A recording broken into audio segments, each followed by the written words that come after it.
Merhaba Papatya Örgü Dünyası YouTube kanalıma hoş geldiniz. Bugün sizlerle beraber bu gördüğünüz çok şık ve yapımı da oldukça kolay yazlık şapka modelini çalışacağız. Arkadaşlar ben bu şapkayı kağıt iple ördüm ve tam bir günde ördüm. O kadar basit ve gerçekten çok şık duruyor. Ben taktım, şöyle bir baktığım resimde çekildim, sizlerle paylaşacağım. İnanılmaz güzel. Hemen kağıt ipimi göstermek istiyorum. Arkadaşlar benim elimde fazladan hep oluyor zaten kağıt ipler. O yüzden tam gramaj veremiyorum ama şöyle bir top halinde gitti. Yani 200 gram olsa yeterli diye düşünüyorum. Ve hemen şöyle tığımı da göstermek istiyorum. 3,50 milimlik tığ kullandım. Videonun ilerleyen dakikalarında tüm ayrıntıları tek tek sizlerle paylaşacağım. Ve hemen şuraya daha önce de bu çiçeklerden takmıştım. Yine taktım. Bende şöyle minik minik çiçekler vardı arkadaşlar. Altlarında teller vardı. Onları keserek silikon tabancasıyla yapıştırdım. Ben biliyorsunuz böyle çiçekli böcekli şeyleri çok seviyorum. Ama sizler sade de kullanabilirsiniz. Hemen şöyle ikiye katladığımda şuradaki hemen dalgalanmayı görebilirsiniz. Özellikle bu dalgalanmayı ben çok istemiştim. Ona göre sayılarını size tek tek verdim. Siz de ördüğünüzde bu şekilde dalgalanma olacak. Evet arkadaşlar, isterseniz hemen bu güzelliğin yapımına geçelim. Geçmeden önce minik hatırlatmamı yapmak istiyorum. Biliyorsunuz ki kanalım tamamen ücretsiz. Kanalıma tamamen ücretsiz abone olup bildirimleri açıp bir de bu videoyu beğenirseniz bana çok büyük bir destek olmuş olursunuz. Lütfen beğenmeden videomu geçmeyin. Çünkü videoların öne çıkması için beğeniler ve yorumlar benim için çok önemli. Evet arkadaşlar, hemen bu güzelliğin yapımına geçiyorum. Evet arkadaşlar, öncelikle şöyle ipimi halka haline getiriyorum. Sihirli halka yapıyoruz. Birleştiği noktadan tutuyorum ve halkamın içine şöyle 9 tane sık iğne yapıyorum. 1 2 3 4 5, şu ortayı daha bitmeden kapatırsak daha kolay kapanır. 6 7 8, biraz daha kapatacağım ortayı, sonradan zor oluyor çünkü. Evet. Ve 9'uncuyu yapıyorum.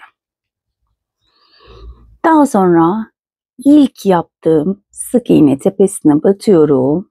Kaydırmayla kapatıyorum. Daha sonra şu hemen şöyle baştan göstereyim, sonra unuturum. Hemen daha küçük bir tığ alıp herhangi bir ilmeğe batarak şöyle bu sihirli halkayı saklıyorum arkadaşlar, çözülmemesi için. Muhakkak bunu yapın. Maalesef ki sihirli halkayı ne kadar sıkı yaparsanız yapın muhakkak çözülüyor. Çok üzülüyorum sökülünce. Her videoda da söylüyorum. Bir kere başıma gelmişti. O kadar üzülmüştüm ki. Daha sonra şuradan kesebilirsiniz. Evet. Şimdi bir zincir çektim. Hemen dibine batarak her bir sık iğne tepesine 2 tane sık iğne yapıyorum arkadaşlar. Bakın, her birine tek tek batıp, daha doğrusu çift çift batıp 2'şer tane sık iğne yaparak bu sırayı bitireceğim. Evet. Her bir sık iğneye 2 tane sık iğne.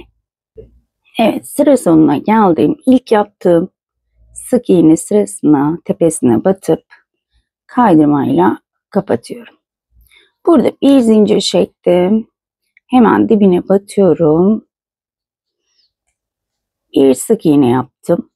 Hemen yanındakine çift batıyorum. 1, aynı yere battım. 2. Hemen yanındakine sadece bir tane sık iğne yapıyorum.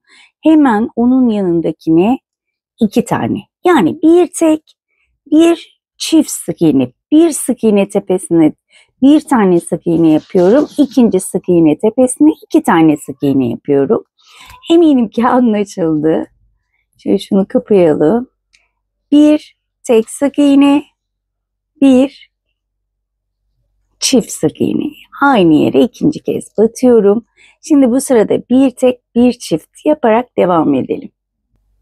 Sıramın sonuna geldim. Yine kapatmayı aynı yöntemle yapıyorum. Kaydırma yöntemi.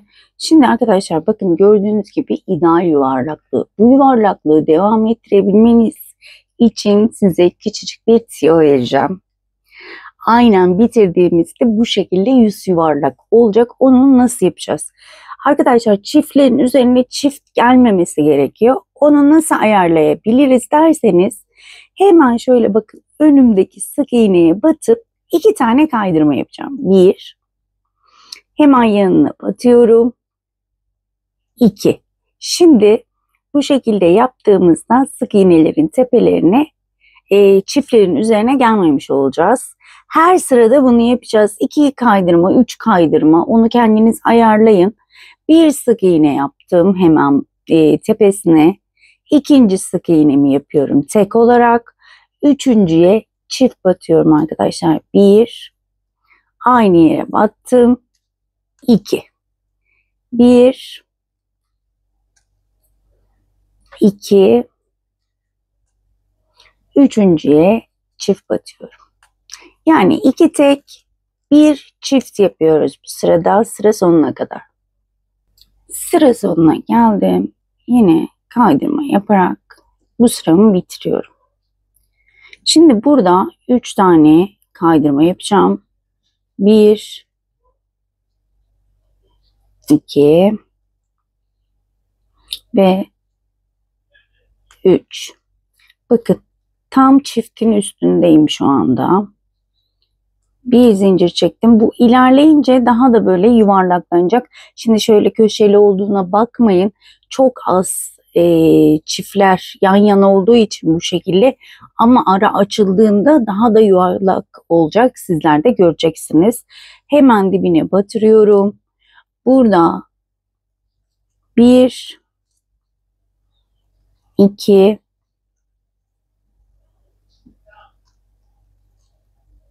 3 tek, 1 çift yapıyoruz. 1, aynı yere battım. 2, 1 tek, 2 tek,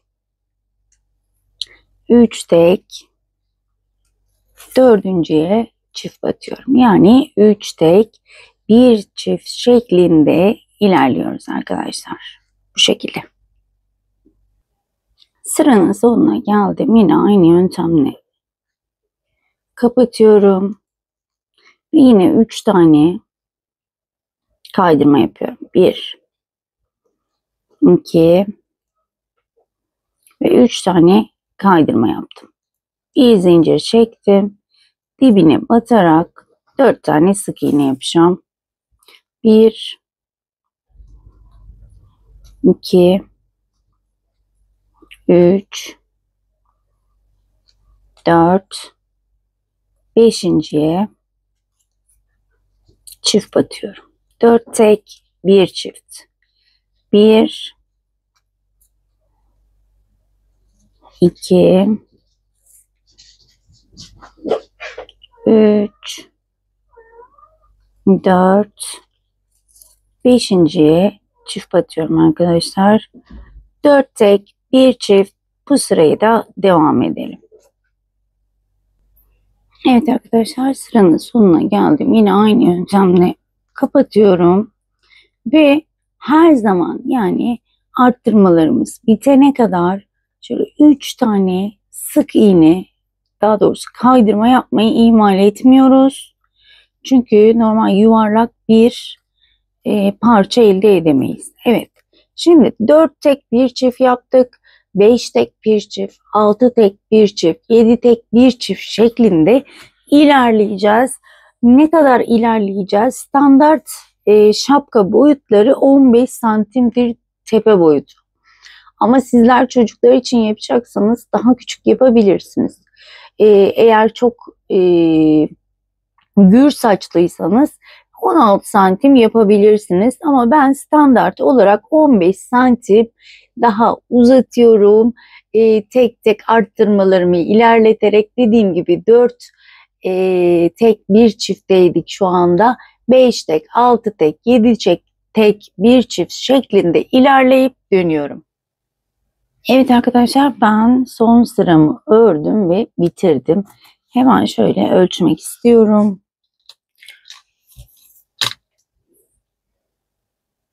Tam olarak 15 santim, gördüğünüz gibi 15 santim ördüm.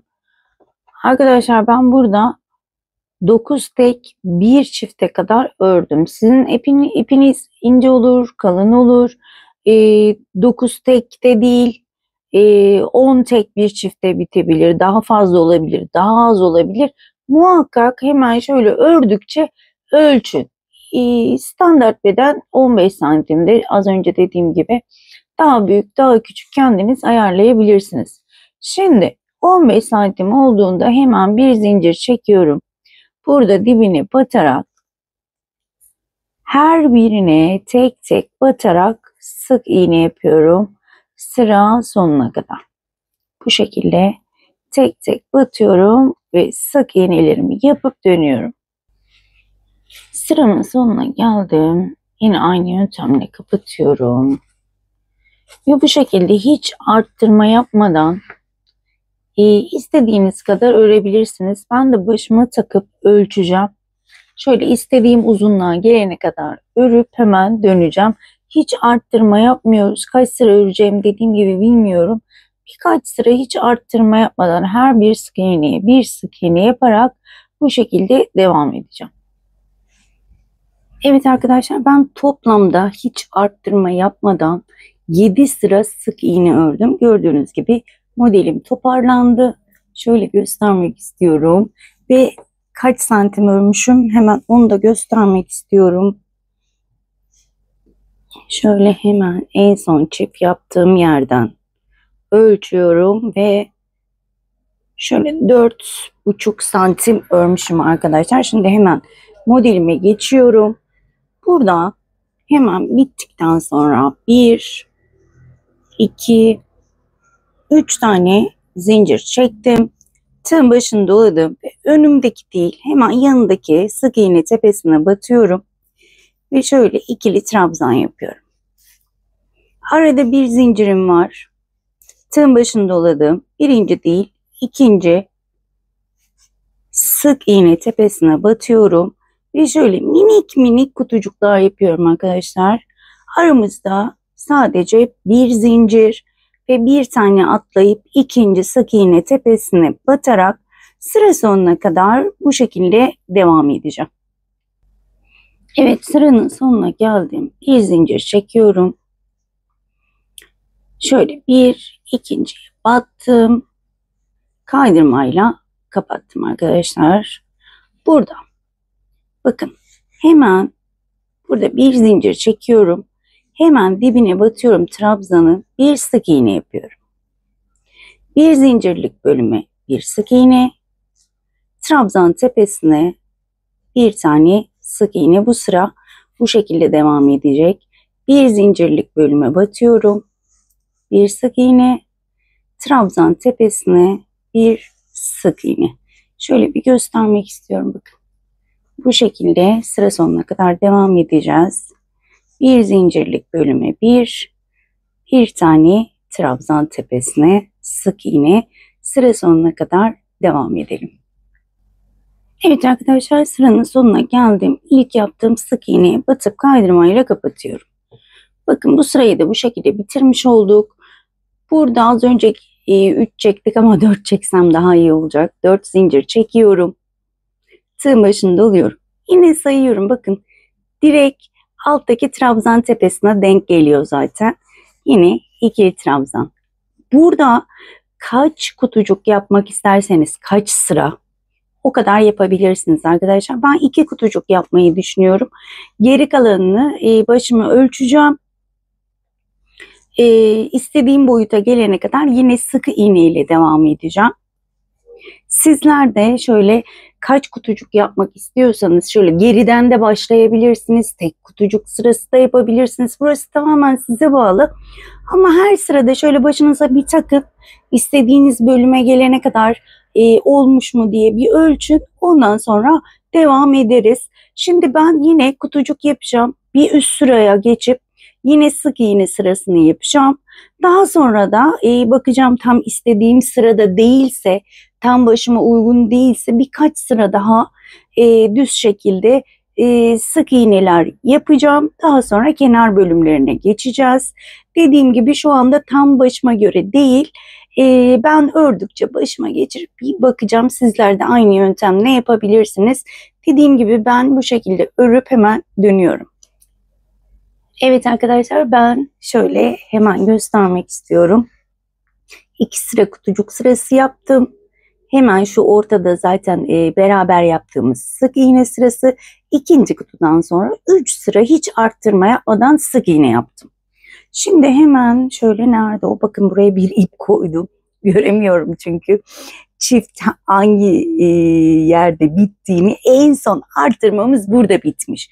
Bu arttırmadan sonra kaç sıra ördüğümüzü değil de şöyle size ölçü verirsem sizin için daha net olacaktır. Bakın arkadaşlar, bu şapkalarda şu kenar bölümü 10 santim idealdir. Benim arnım biraz dar olduğu için ben şöyle tam ölçü vereyim, 9,5 santim yaptım. Ama 10 santimle, hani çok geniş isterseniz 11 santimde yapabilirsiniz. Ama benimki 9,5 santim. İdeali 10 santimdir. Onu söylemek istiyorum. Yani 10 santim yapmak isterseniz biraz daha sık iğne sırası yapabilirsiniz. Şimdi hemen yanlara doğru güneşlik tarafına geldik. Burada arttırmalarımız olacak. Hemen burada bir zincir çekiyorum ve hemen dibine batarak bir tane sık iğne yapıyorum. Ve burada yine arttırma olarak bir tek bir çift yapacağız. Bir tane tekimi yaptım. Hemen buraya bir çift yapıyorum. 1 ve 2. Bir tek, bir çift. Bir tek ve bir çift yapıyorum. Bu sırayı bir tek bir çift devam ettireceğim. Bir üst sırada hiç arttırma yapmadan her bir sık iğne tepesine batarak birer tane öreceğim. Hemen ben 2 sırayı örüp dönüyorum. Evet arkadaşlar, ben sıramın sonuna geldim. Bir tek bir çift yaptım. Daha sonra bir üstte hiç arttırma yapmadan her bir sık iğneye birer tane batarak sıramın sonuna geldim. Şimdi kafeslerden sonra ne yapmış olduk? Kafesten hemen sonra 3 tane sık iğne, 3 sık iğne sırasından sonra bir tek bir çift, daha sonra bir sıra her bir sık iğneye birer tane sık iğne yaptım. Şimdi bir üst sıraya çıkıyorum. Hemen şöyle göstermek istiyorum size. Bakın zaten şöyle bir dalgalanma oluştu. Biz çok arttırma yaptığımız için, ama ben birazcık daha şöyle dalgalanma istiyorum bu şapkada. Ama bu dalgalanma sizin için yeterliyse 6-7 sıra boyunca tek her bir sık iğneye bir sık iğne yaparak hiç arttırma yapmadan örebilirsiniz. Ama ben şöyle 6 tek bir çift yaparak birazcık daha dalgalanma oluşsun istiyorum. 2, 3,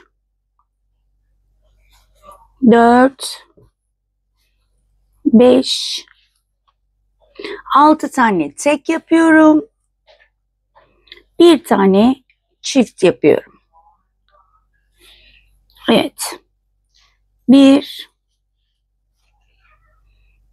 2, 3, 4, 5, 6, 7.'ye çift batıyorum arkadaşlar.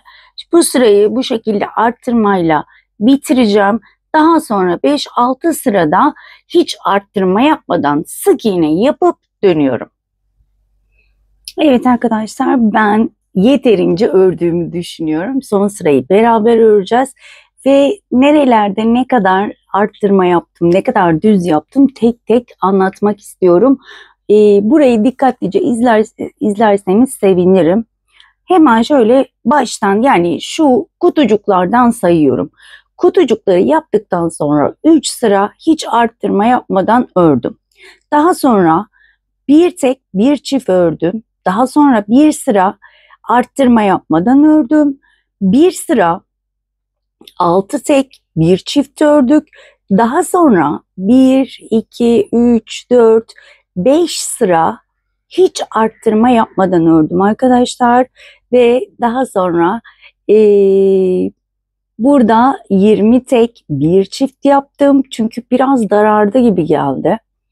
Daha sonra 30 tek bir çift yaptım ve boyutunu bu şekle getirdim. Gördüğünüz gibi dalgalı oldu. Şöyle durunca dalgası belli oluyor. Takınca daha da güzel duracak diye düşünüyorum. Ben çünkü başıma taktığımda gerçekten çok güzel durdu. Bakar mısınız, dalgalı dalgalı. Şimdi uç kısmını ben birazcık sert olsun istiyorum. O yüzden böyle aynı renkten kestiğim ipim var. Hemen onu alacağım. Şöyle. Bakın. Şöyle son sıramı da bununla yapacağım. Şöyle 2 tane hemen şöyle şu arkadan şunu koyarak daha sonra fazlasını keseceğim. Bakın. Şöyle ipimi alıyorum. Arkadan bir zincir çekelim. Şöyle batıyorum ve buraya sabitliyorum. Şimdi bir sıra hiç arttırma, eksiltme yapmadan tek tek batıyorum. Ve bakın şunu da arada yürütüyorum. Uzunca kestim. Eğer sizinki yetmezse bittiği noktadan yine 2 tane bu şekilde ipinizi koyup devam edebilirsiniz. Artık son sırayı da bu şekilde bitireceğim. Gördüğünüz gibi burası uç kısmı daha sert olacak ve bunu daha önce de çalışmıştık diğer şapkada. Bence çok güzel oluyor. Evet, bu sırayı bu şekilde devam ettireceğim. Evet arkadaşlar, sıramı bitirdim. Bakın iplerim hala burada. Hemen şöyle bir zincir çekelim. Şöyle ipimi keseceğim. Uzunca kestim. Şöyle, evet, sıkıştırdım. Bakın burada alttan yürüttüğüm iplerimi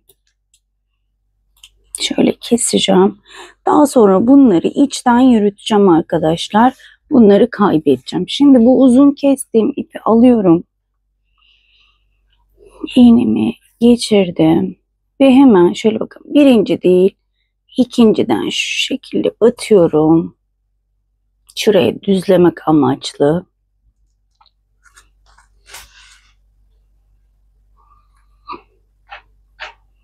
Şöyle şunlar karıştı. Şunları bir kurtaralım önce.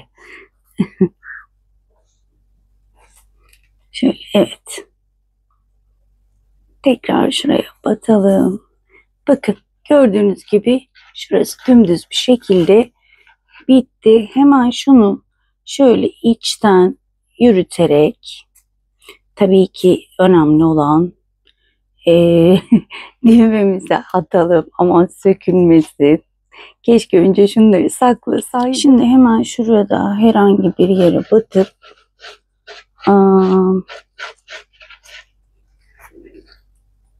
bir düğüm atacağım ki kötü bir görüntü oluşmasın ve sökülmesin. Daha sonra biraz daha yürüteceğim.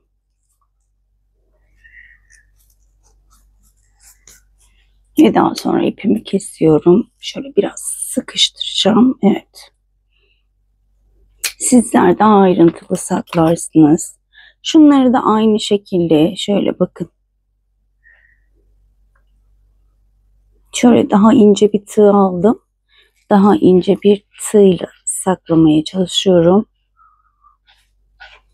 Bunları da şöyle çok uzatmaya gerek yok. Eminim anlaşıldı. Şöyle bakın. aralarda yürüterek saklayıp keseceğim. Ben bunları temizleyip hemen geliyorum. Evet arkadaşlar, ben iplerimi temizledim ve şapkamı bitirdim. Şöyle ikiye katlayarak göstermek istiyorum. Gayet gördüğünüz gibi dalgalı bir şapkamız oldu. Başıma da takıp denedim. Bence çok güzel oldu. Umarım sizler de beğenirsiniz. Arkadaşlar, ben şu anda ütülemedim. Ama şöyle güzelce bir ılık ütüyle ütülerseniz baş tarafını ütülemenize gerek yok. Hemen başınıza geçirdiğinizde zaten başınızın şeklini alacaktır. Sadece şu gölgelik yerlerini ütülerseniz daha güzel şöyle dalgalar oluşturabilirsiniz. Ve şöyle kenarlarını istediğiniz gibi süsleyebilirsiniz. Bu tamamen size kalmış. Ben de bir zamanlar papatyalar vardı. Eğer onları bulursam şöyle şurasına bir papatya eklemeyi düşünüyorum. Evet arkadaşlar, bugünlük de bir videonun sonuna geldik. Umarım ayrıntılı bir şekilde anlatabilmişimdir. Umarım anlatımımdan memnun kalmışsınızdır.